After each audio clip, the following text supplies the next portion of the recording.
Welcome to today's webinar, Implementing SAP Solutions on AWS Cloud. Our presenter today is Stephen Jones, SAP Solution Architect at AWS. Stephen, you have the floor. All right, thank you. And welcome to those who are on the webcast today.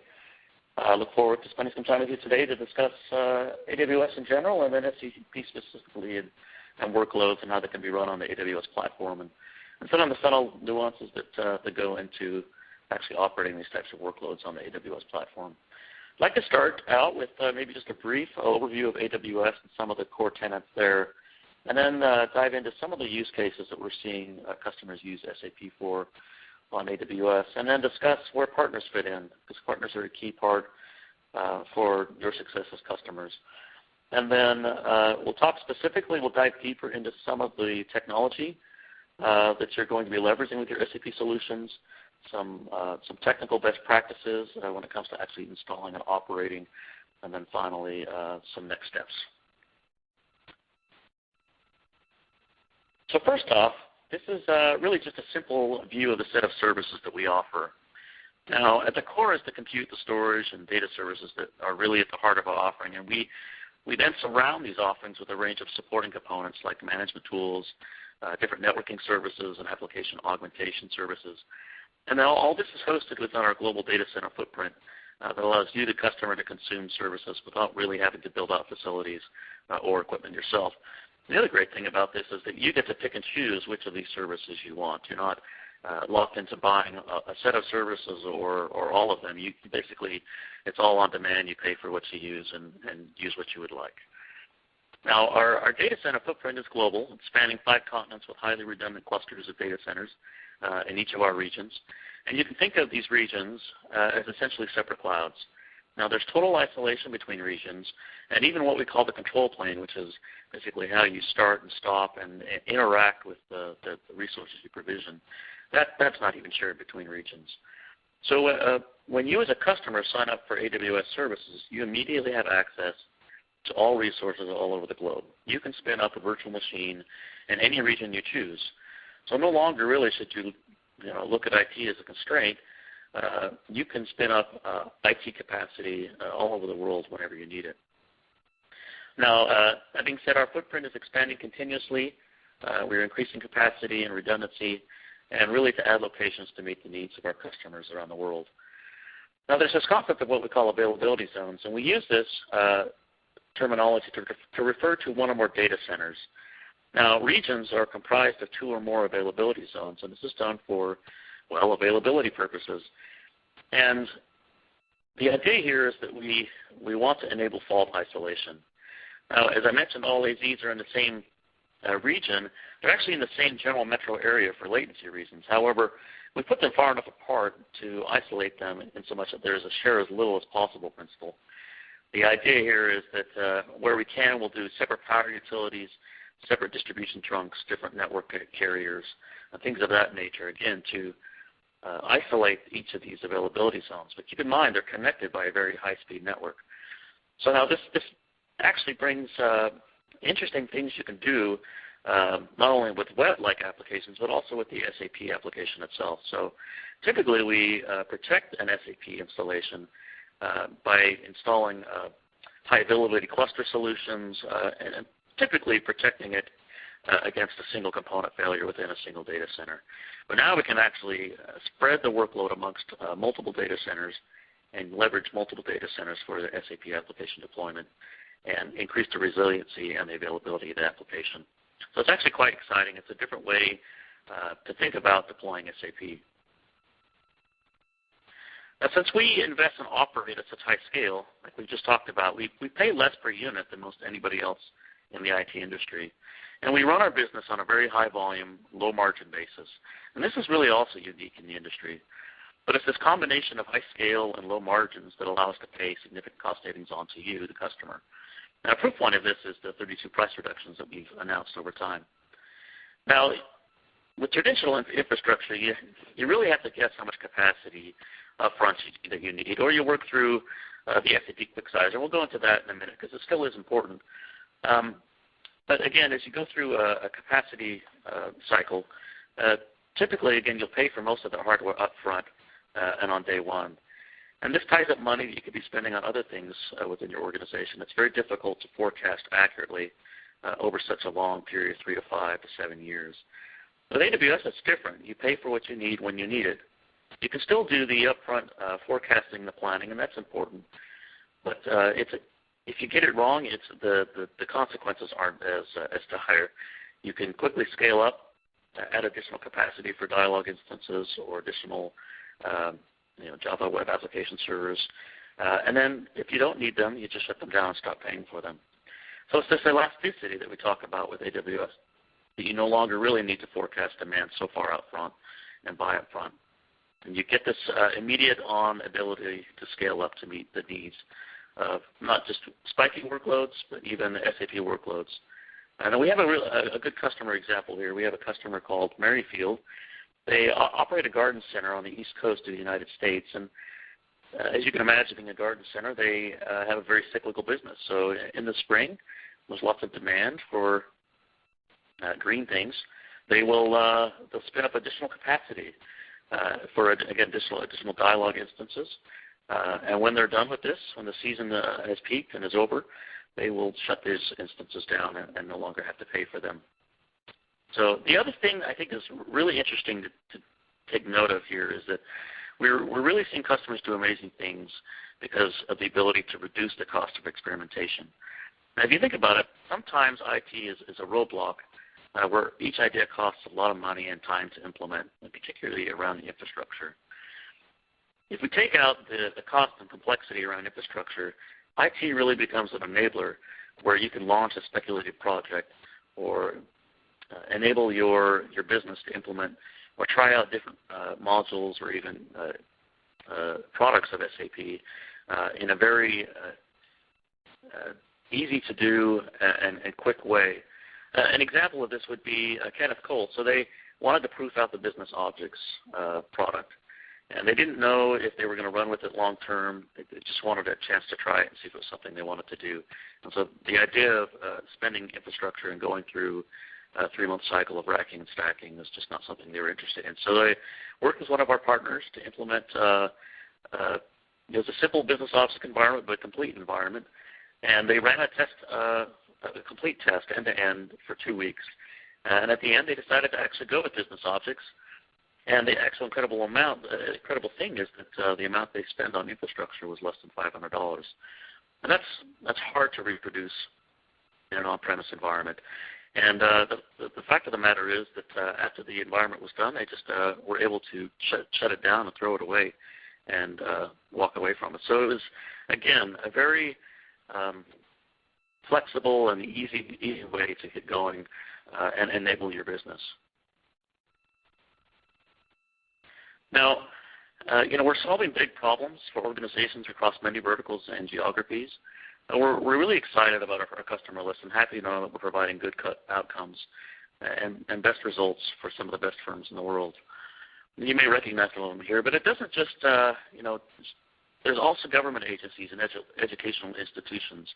And many of these agencies are adopting a cloud-first strategy on AWS. And so we're also excited about that.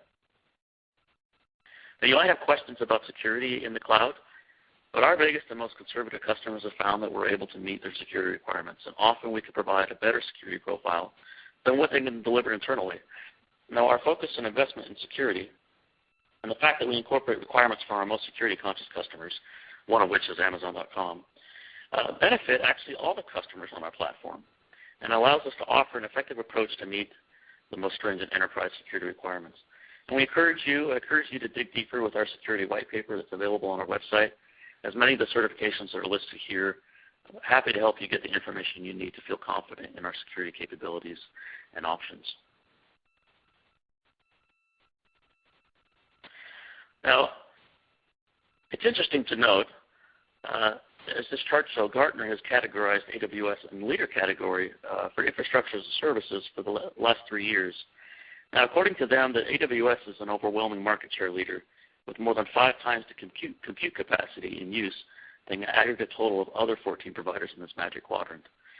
And they consider us a thought leader and extraordinarily innovative, agile, and responsive to the market. And that's really, I think, what we're aiming to be is agile to our customer needs. And you'll see that time and time again that as our customers ask for certain things, we try to focus our efforts there. Now, excerpts of these reports are available on our website. I encourage you, if you have more questions about them, to go ahead and take a look at them there. Well, let's switch gears a little bit. I know you came to talk about, about SAP.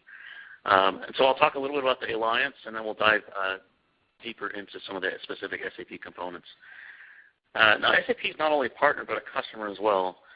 And we've been working with them since early 2008 on the certification process for many of the SAP products. And so it's been a long and a stringent process to prove out our platform and make sure it's robust for the most performant, the most demanding workloads like SAP. Now, most of the SAP products are certified for production deployment, and I'll list those in just a moment. From a use perspective, SAP is one of the biggest SAP customers, and they use us for all different types of workloads, including development environments, training environments, product development, you name it. And it's in the order of magnitude of thousands of instances per month. And so they've really gotten it when it comes to the benefits of the cloud and specifically how AWS can help them. Now, when it comes to the actual products that are supported by SAP on AWS, you can see it's quite a full list. And again, it's most of the products out there. I would say we'll talk about HANA and some of the things that are available today and what we see a little bit down the road. But you'll notice that right at the top is the SAP Business Suite, the core ERP system that has been running businesses for a couple of decades now. And this is certified for use on AWS. Basically, any NetWeaver or ABAP or Java stack is certified for use on AWS, as well as the other products you see listed there. And this includes the all-in-one product, which is basically the same as the Business Suite installations, just offered through a different channel partner, as well as all the business object solutions. HANA One, we'll talk about that in a moment. Business One, and you see Sybase and Wired platform as well.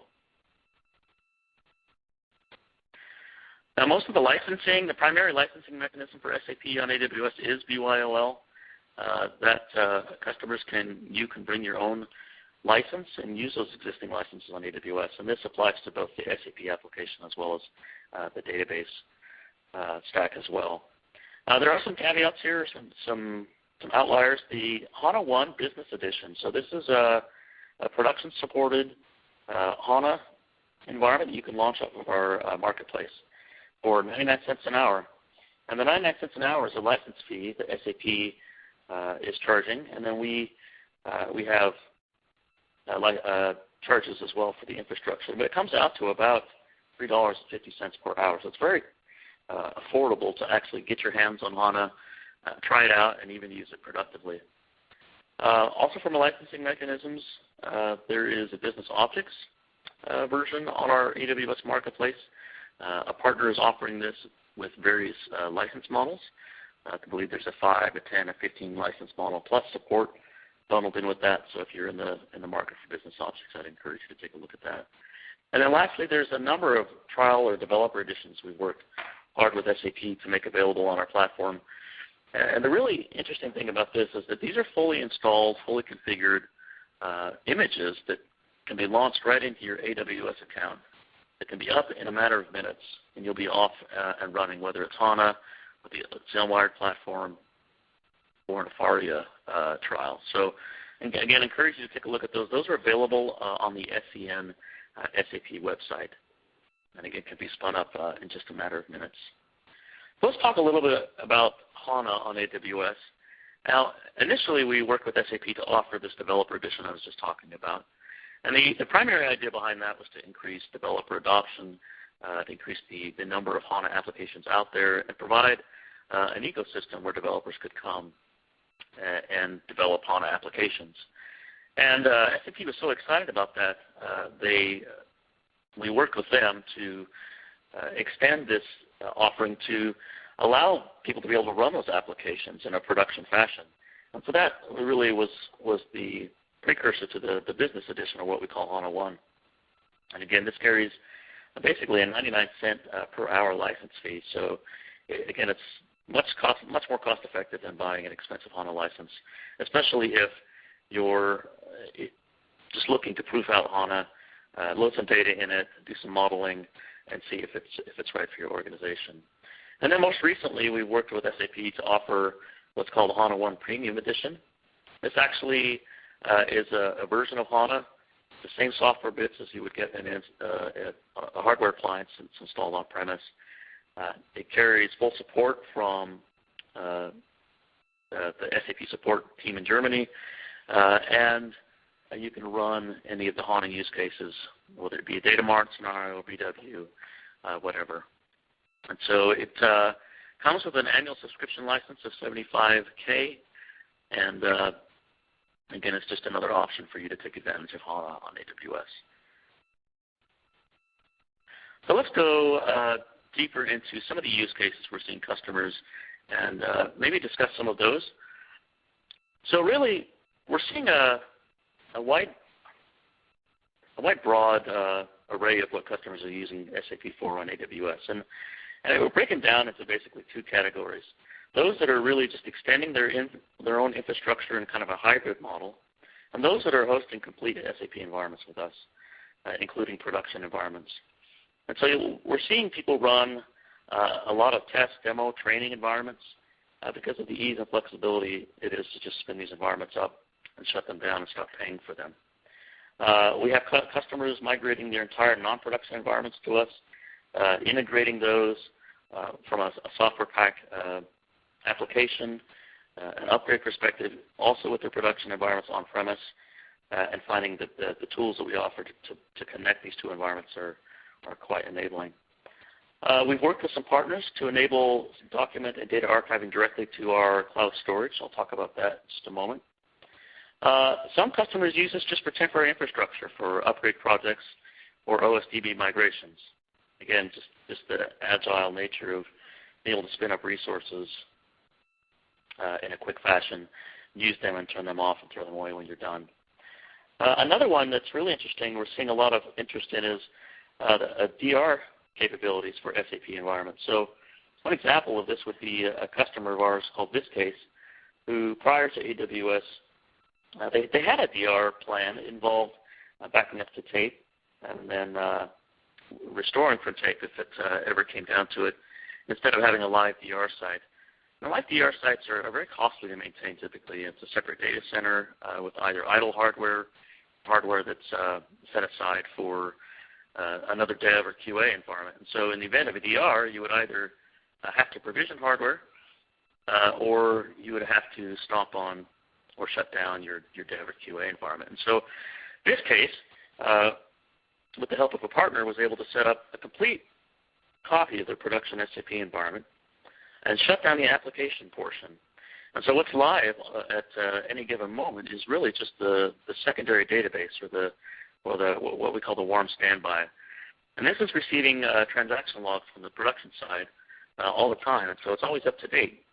Now they're able to test DR 3 to 4 times a year now without, again, impacting any other workloads. And they're quite happy, and we're seeing not just Viscase, but many other companies actually take this approach because of the cost and the flexibility that it provides. So let's take a look here. We really are envisioning a hybrid cloud that enables customers to use existing management tools. We understand that you've invested a lot of money into existing tooling, and this notion of VPC, which I'll talk about in a moment, and the connectivity that we enable you to connect to your on-premise data center really allows you to use and manage cloud resources with on-premise tools that you've invested a lot of money with. And it really becomes a seamless exercise to connect these two. This is an example of a hybrid approach where we have non-production SAP environments on AWS and production environments on AWS. And conversely, we have customers running everything on AWS when it comes to SAP, dev, QA, and prod. And so this is something, and you'll notice that you're able to leverage a VPN connection or direct connect. I'll get specifically into what's behind that technology and how that works in just a moment. But it really can just become an extension of either your data center or your customer or your own network on-premise. Now, Amazon sponsored a study by IDC where they interviewed a group of our customers to get a sense of the results they get from using AWS. And these results were quite favorable, with the aggregate numbers showing a significant cost savings combined with better results in terms of reduced downtime. And we're proud to deliver both of those benefits simultaneously, with the added benefit that we don't sacrifice quality to reduce costs. And we're proud that our customers can really demonstrate these benefits. Now, this study is available on our website. I encourage you to take a look at it. Now, on the far right, you'll see another study. This is actually a study that was done independently by a company called VMS.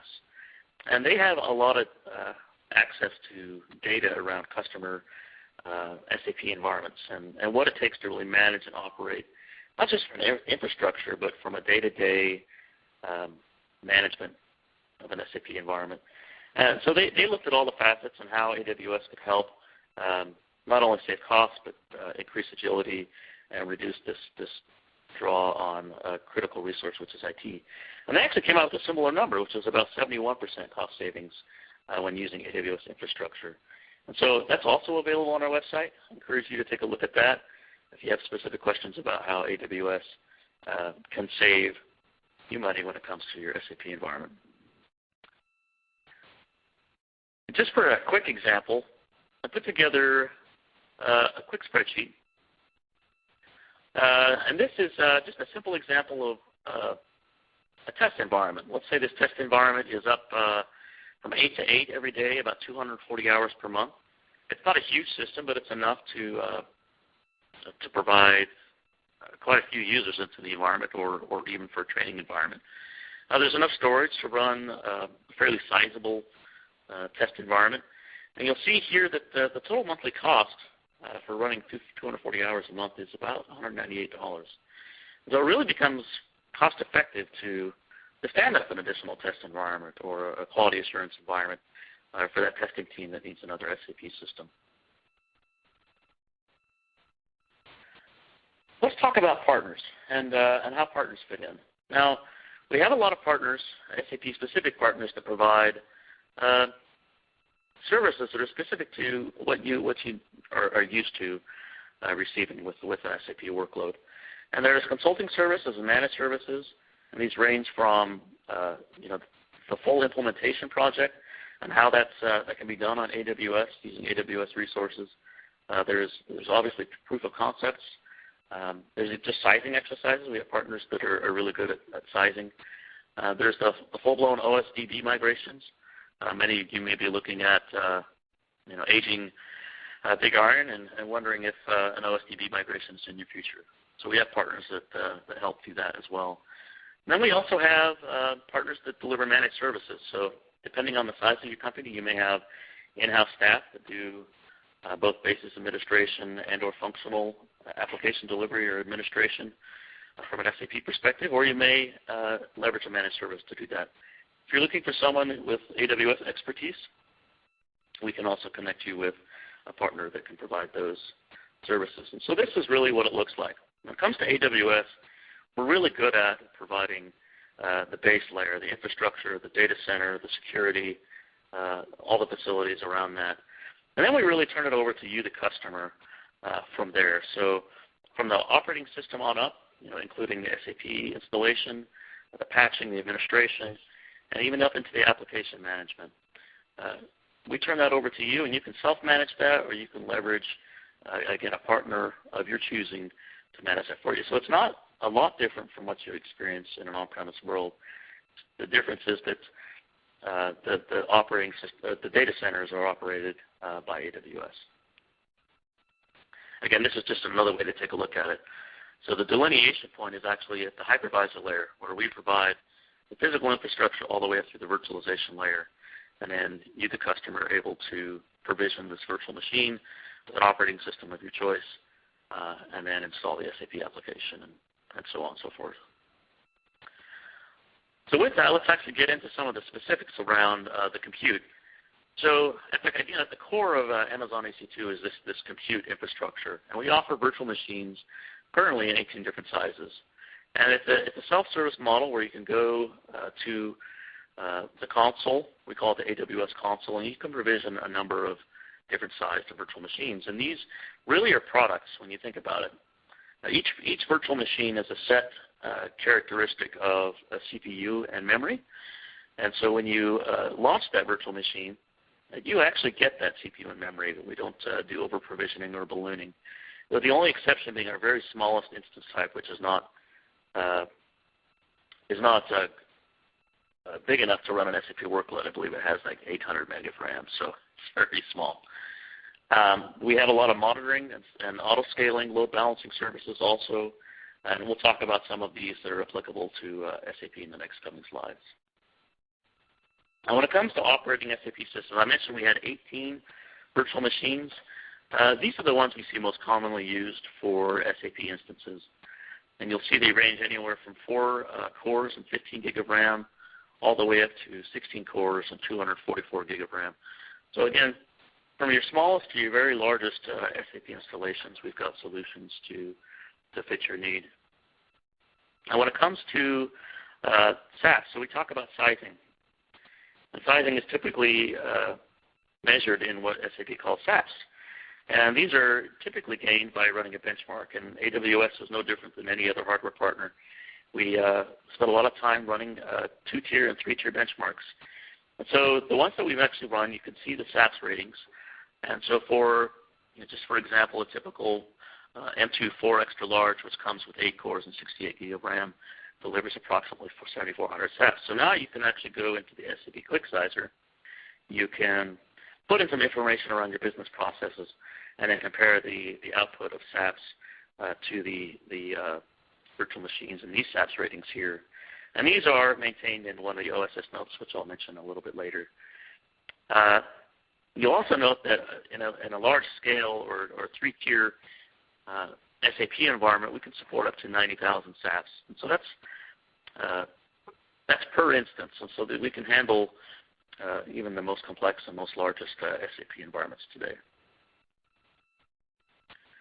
When it comes to operating systems and database platforms, we support anything Linux or Windows, x86 based.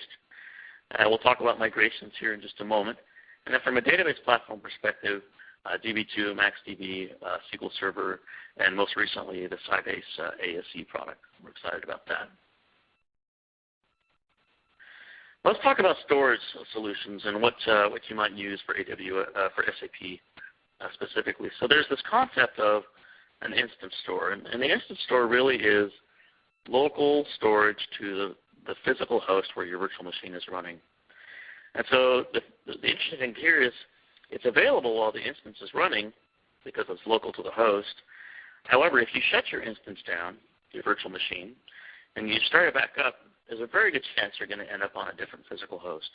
And so that local storage that was once local to you is no longer the local storage on the new physical host where you're running. And so it's important not to store SAP application data or database data on these local drives. So typical SAP use cases would be swap space for the operating system, and also temporary database storage like 10 TB, things of that nature. For storage areas where you really need to persist the data, so again, for most everything else on an SAP environment, you're going to use what's called the Elastic Block Store, and this is what we call EBS. And this is a network-attached storage volume that you can provision at will. You can provision up to 1 terabyte size and volume, or as little as 1 gigabyte. And you can attach multiple volumes to an instance, and you can do some really interesting things. Now, the most cost-effective storage when it comes to EBS is the standard EBS. This is what we first introduced, and this delivers approximately 100 IOPS per volume on average, with best effort to burst to hundreds of IOPS per volume. Now, this is typically used in demo environments, test environments, QA environments, where there's not a lot of heavy workload or need for consistent performance from the storage layer. When you need consistent performance in a production environment, or you need tens of thousands of IOPS, we encourage you to use the provisioned IOPS storage, which is also EBS, but it's designed to deliver consistent performance. And the interesting thing here is that you can actually dial in specifically the IOPS that you require, and again, just pay for what you need. So let's say you need 10,000 IOPS. You can actually provision 5 volumes with 2,000 IOPS each and have a total of 10,000 IOPS for your production system. And so again, it's just a very easy way for you to provision exactly what you need. And if you don't need it, then you can give some back. We also have what's called our Amazon Simple Storage Service, or S3. This is a file object store. This is not the same as like a file system on a server, but is meant to be a place where you can store objects. A typical use case we'll see this for is for backup storage or SAP archiving. And I mentioned a little bit earlier that we have partners who have built solutions directly on top of S3 for SAP archiving. One example would be Dolphin, who has built into their product an interface directly into S3 from the archiving tractions within SAP. You'll notice that there's a high level of durability. It's 11.9. So the reason for this is that once you copy an object into S3, remember I talked about availability zones just a moment ago, and the concept of 2 or 3 more availability zones within a region. We actually copy the objects that you put in S3 into all the other availability zones within a region. And we do that for you without you having to do anything. This provides you the ability to get those backups of the objects that you've stored in S3, even if there was a catastrophic failure in a single data center. And so if you're looking for a place to put objects that are needed for very high durability, S3 is a good place to put that. Now we have a recent offering called Amazon Glacier, and this really is meant to be low-cost, long-term archival storage. Typically, you would think in an SAP world that this would be like off-site tape storage. So some customers, they'll want to keep 3 weeks worth of SAP backups. And instead of storing all those in S3, you can actually store those in S3, a backup in S3, and then actually use some lifecycle policies to say, after the data has aged a certain period, put this in the Glacier, and then it becomes as low as a penny per gig per month. The catch is that it takes some time to get it back out. So you can schedule a process to get the backup back out, and you'll receive it in a certain time period depending on your requirements. But again, it's not immediately available as if it was on, like, say, a file system, EBS volume, or in S3. So again, it's meant to be off-site, long-term archival storage.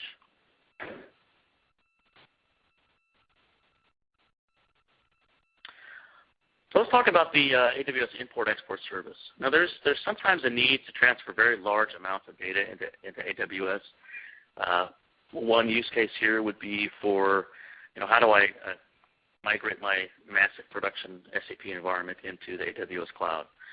So typically, what we'll see customers do is run through the SAP copy process, where it generates a lot of export files. They'll put those on. You can put those on our removable media, and then FedEx those to us. We'll actually ingest those directly into S3, and then you can have direct access to those once you're on the AWS Cloud to implement your new SAP environment from there. I'll talk a little bit more about what that process would look like from a step perspective.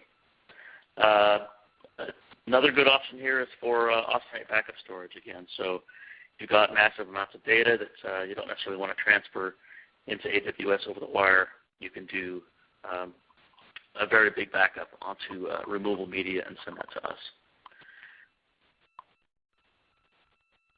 Let's talk about some of the networking options and the connectivity options that I mentioned previously, because it is important to understand how we connect not only our customer networks into the AWS services, but also on-premise data center and existing deployments. So we have this concept of Amazon Virtual Private Cloud, or VPC, and this really is a private isolated section where you control the IP address ranges. You can extend an existing IP address range from your on-premise data center into the AWS Cloud and continue to operate using the same IP address schemes as long as they don't overlap. You fully control the firewall rules and the ability to have access to the internet or not. So there is full control for you as you provision resources within a VPC to allow access to them or not. So really what this does, it becomes an extension of your data center, and the customers or users who are actually using resources on the AWS Cloud don't necessarily need to know that it's not in your own data center. It just becomes that seamless. There's a couple of different connectivity options when connecting up a VPC. One is a VPN connection, setting up a VPN tunnel over the internet.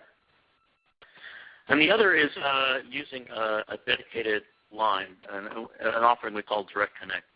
So this basically allows you to provision a line with a telco provider of your choice and create a hardwire connection into the AWS Cloud. Now this can reduce your network costs, increase you significantly from a bandwidth perspective, and provide more consistent performance. We also allow provisioning of up to 1 gig or 10 gig links, or even multiples of 1 gig or 10 gig. So there's also flexibility in the amount of bandwidth you can provision there. Again, that's our Direct Connect offering there. We have a service called CloudFormation. I would encourage you to take a look at this if you have a requirement to stand up additional environments quickly.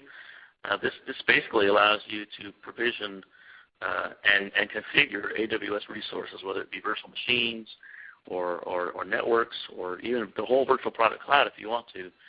But it basically allows you to define all of these resources in a single template file, we call. And that's all based on JSON. And so some interesting things you can do with this, right? So let's say you had a training environment that comprised a CRM, a BW, and an ERP system. And you wanted to have them all tied together, and you wanted to refresh this continually and tear it down and then refresh it. And so you can actually use CloudFormation to do this, to tie all these components together, to launch the virtual machines, and to provide access to the end user. And then when you're done, you can just throw those environments away. Again, when you're ready to do it again, you just launch this CloudFormation template and provision that again. So we actually have some test drives, SAP test drives, that actually make use of this technology.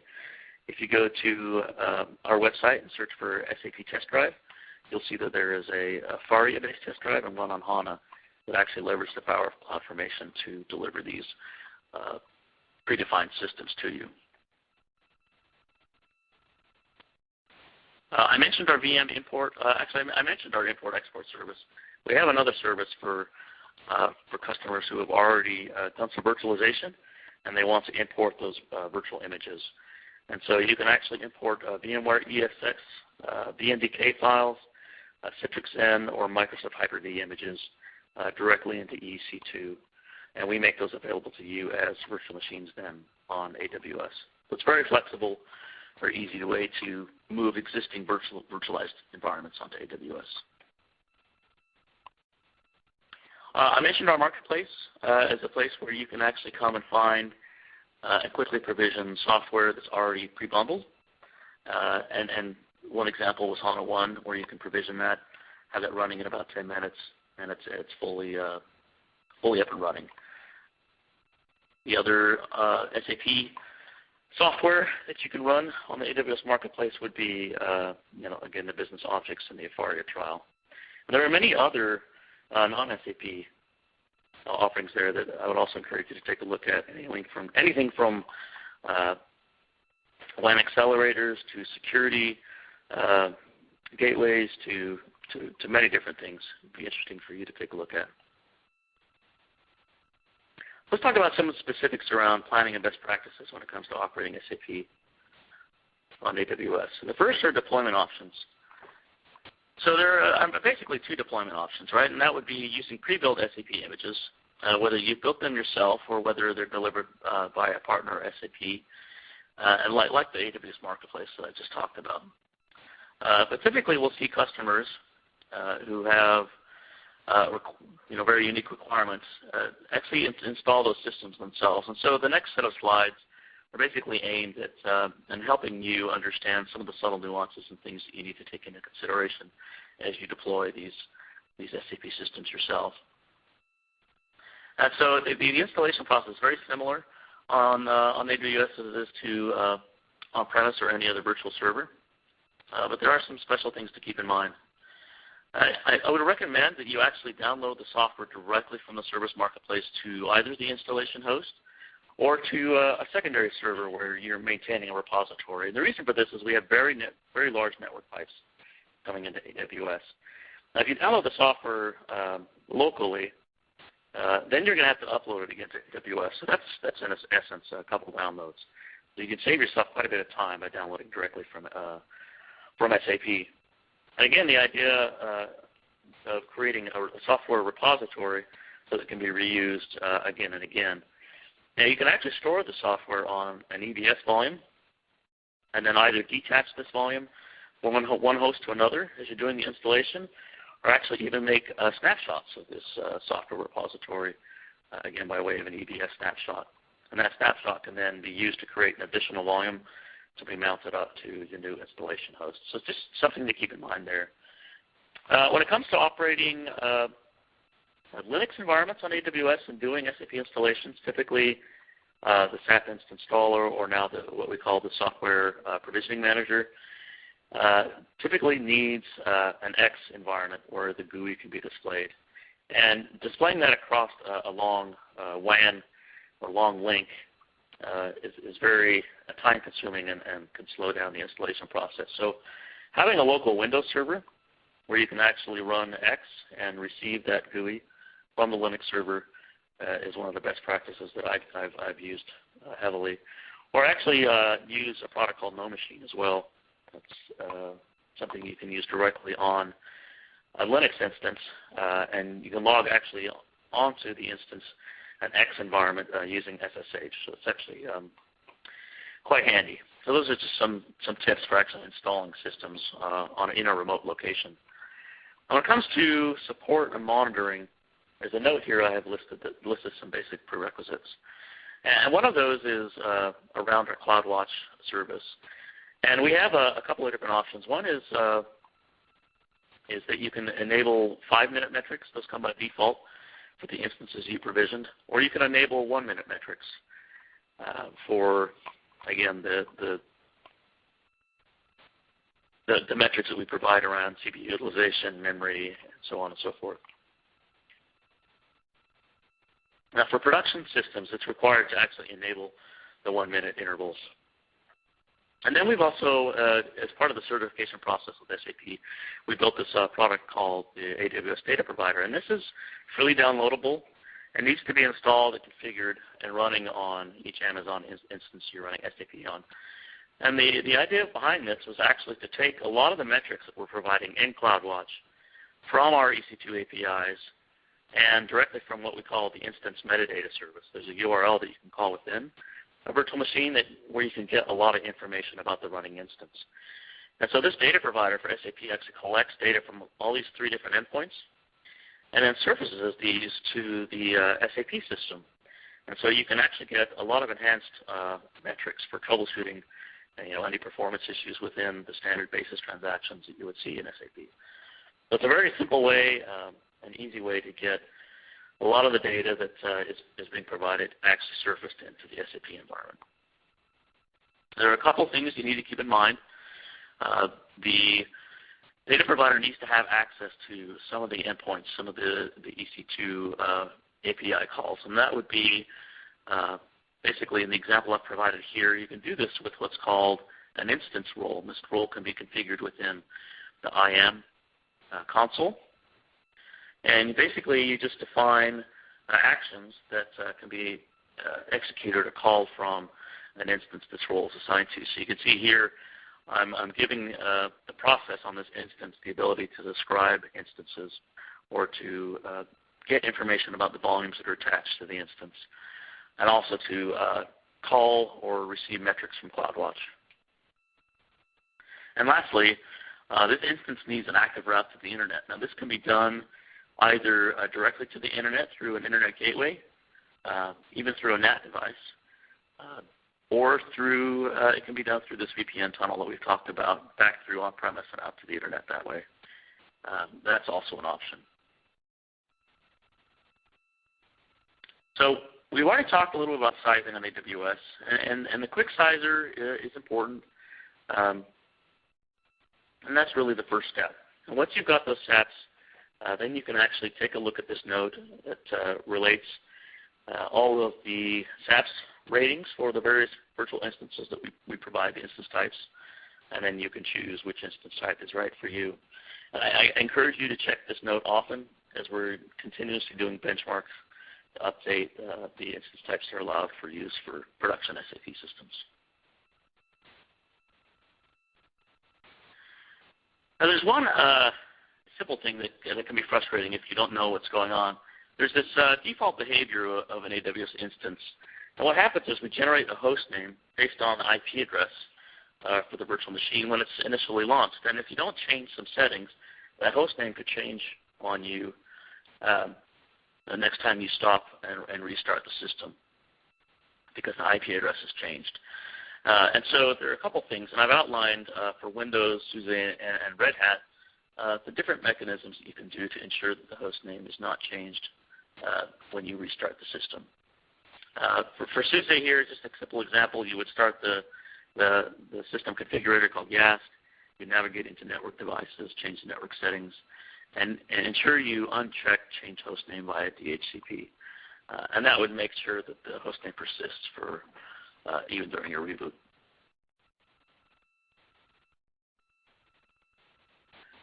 Hardware keys on AWS. So hardware keys, it's required to run a specific patch or kernel level that's available in this OSS note here. If you're using an earlier kernel, it's possible that license keys generated each time the instance is stopped and started. So then you would have to apply a new hardware key.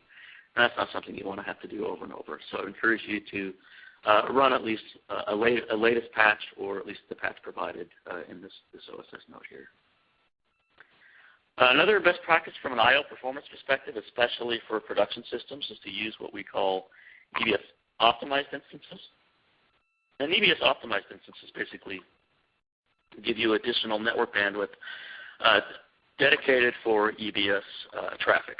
Right? So the traffic to the storage layer that we talked about can be enhanced or increased by leveraging an EBS optimized instance. And we talked a little bit about provisioned IOP volumes, and I gave you an example. And this is actually a sample EBS layout for a medium-sized SAP system, right? So you can see here that we're using standard EBS volumes for the root file system for swap and for the binaries or the SATMAP file systems. But for the file systems that really need high performant or consistent storage, we're using provisioned IOP volumes. You can see here that we're actually able to dial in the number of IOPS per volume and then strike those together to get a total amount of IOPS. Now, depending on the operating system of your choice, you can, and database of your choice, you can actually leverage the database to do the parallelizing of the I/O over these provisioned IOP volumes, or you can use a RAID 0 device. So keep in mind, with EBS on the back end, we actually mirror every device. You don't have to worry about mirroring or configuring like a RAID 5 stripe on the operating system to protect your data. We already talked a little bit about migrating existing systems. I will add here that in addition to the import-export process, there are ways to speed up the network transfer. I would encourage you, if you're looking to copy a lot of data, to first look at the import-export service. But then if you want to copy it over the network, to leverage something like Tsunami UDP, and this basically accelerates, is able to help you transfer the data a little bit quicker, and actually allows you to parallelize the data transfer.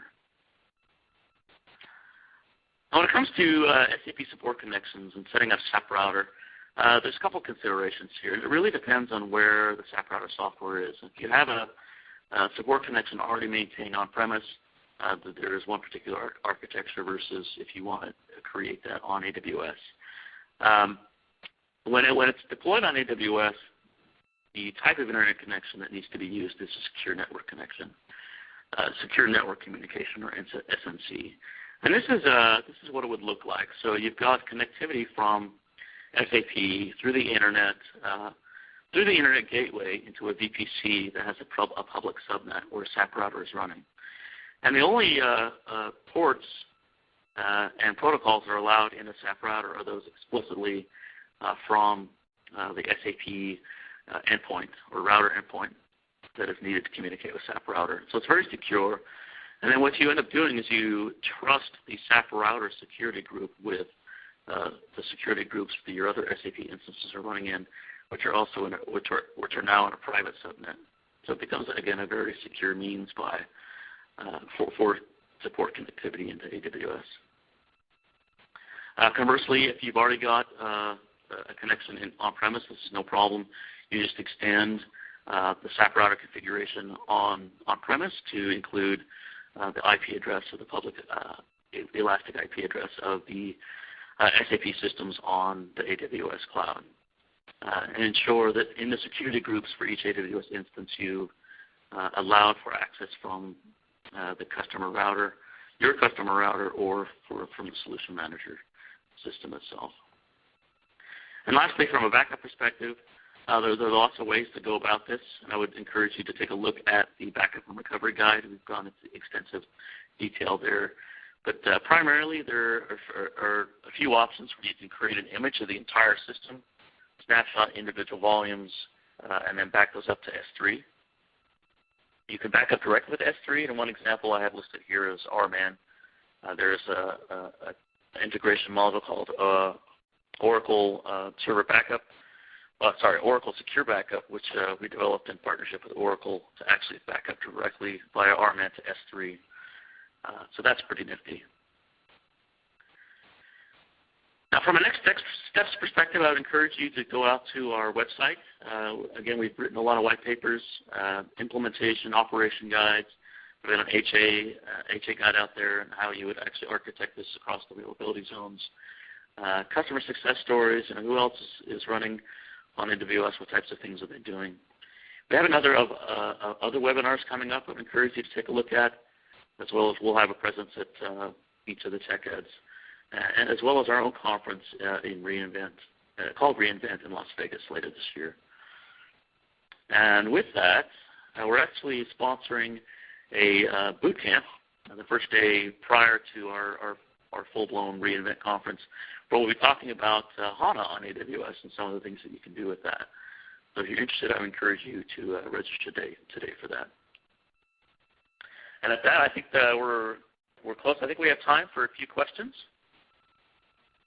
We'll take a look at those now.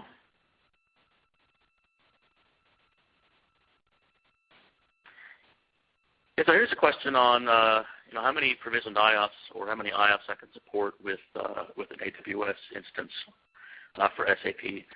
So really, actually, it comes down to your requirements, but you can take 4,000 IOP volumes and apply multiples of those to AWS instances, and then stripe those in a rate 0 rate to produce basically tens of thousands of IOPS on a single instance.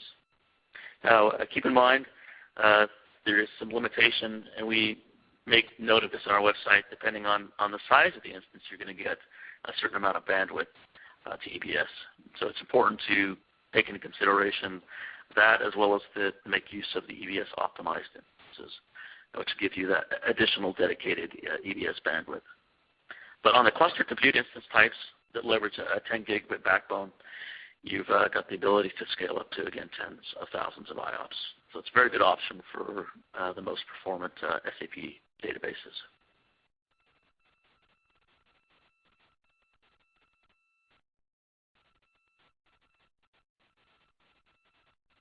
Yeah, we have another question about all-in-one.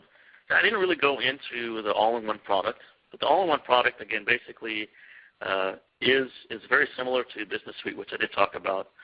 It's the same software bits, and it is certified to run on the AWS platform. And we have many partners that actually have specific vertical solutions for all-in-one.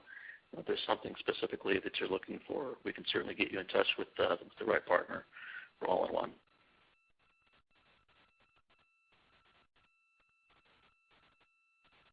It's a question here. Have SAP users commented on an approved or degraded response after migration to AWS? It's actually really interesting. So it was about a month ago I was working with a customer who were actually having a problem with their CRM system on-premise. It was running on AS400. And we recently provided them with some training, some basic training on AWS. So they decided, let's see what this performs like on AWS. And they were so pleased, actually, with performance that they ended up migrating it just a few weekends ago. And so they're out running production CRM on AWS and happy and looking at additional workloads now.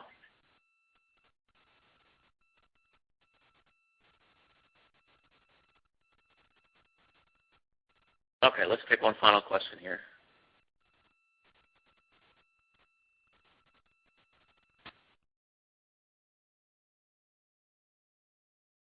So this question here on, again, the license keys. So there was maybe some confusion about how I explained that. So again, the license keys are determined based off of some unique characteristics on the AWS platform.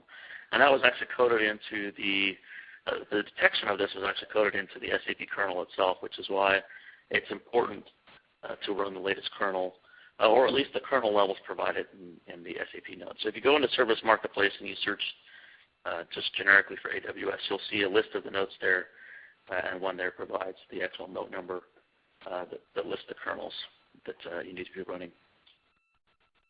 And I believe that's all the time we have for questions.